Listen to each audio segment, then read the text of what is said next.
আয়োজিত হলো মেমারির কেন্দ্রীয় ঈদগাহে।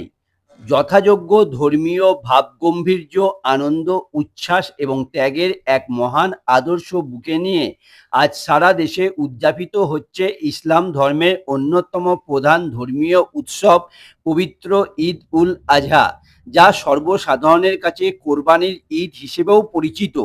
ভোর থেকেই দেশের প্রতিটি প্রান্তের মসজিদ এবং ঈদগাহ ময়দানগুলোতে মুসল্লিদের ঢল নামে। আল্লাহর সন্তুষ্টি লাভের আশায় নতুন পোশাক পরিধান করে ৮ থেকে ৮০ সমবেত হন ঈদুল আজহার জামাতে।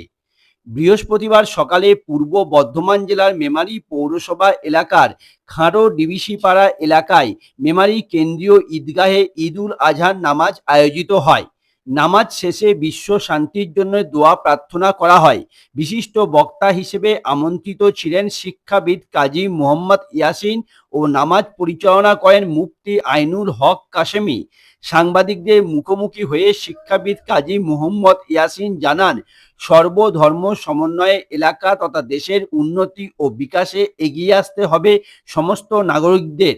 এছাড়াও তিনি যুব সমাজের প্রতি আবেদন করেন, এই ত্যাগের উৎসবে আনন্দ করতে গিয়ে যেন দ্রুত গতিতে বাইক চালাবেন না ও অবশ্যই হেলমেট ব্যবহার করবেন। শুনবো তিনি আর কি বললেন। পবিত্র ঈদুজ্জোহা খাঁড়ো ঈদগাহেতে, যেটা কেন্দ্রীয় ঈদগাহে, সেখানে নামাজ পড়ানো হলো। তো এ বিষয়ে মেমারিবাসীকে এবং সমস্ত মুসলিম সমাজকে কি বার্তা দেবেন?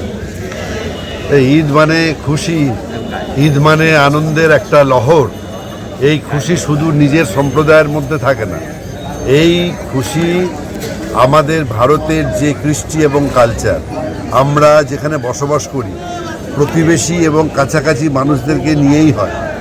সেই যে সংস্কৃতি, এই সংস্কৃতিকে আরও মজবুত করতে হবে।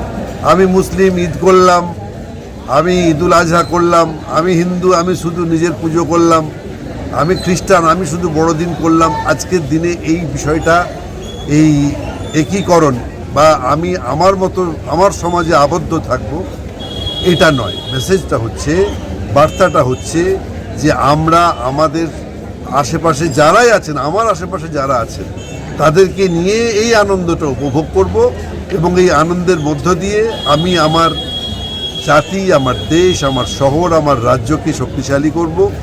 আমরা একতাবদ্ধ থাকব, যাতে আমরা একটা সুশৃঙ্খল নাগরিক হিসেবে থেকে এই দেশকে আরও উন্নতির পথে এগিয়ে নিয়ে যেতে পারি।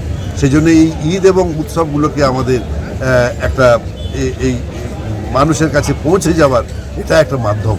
ছেলেমেয়েদেরকে আমরা এটাও বলেছি, প্রশাসন থেকেও বলা হয়েছে যে আজকে আমাদের যে সমস্ত ইয়াং ছেলেরা, ইউথ, কিশোর বাইক তারা চাপছে, বাইক চাপুক, কিন্তু তারা সেফটির কথা ভাবছে না।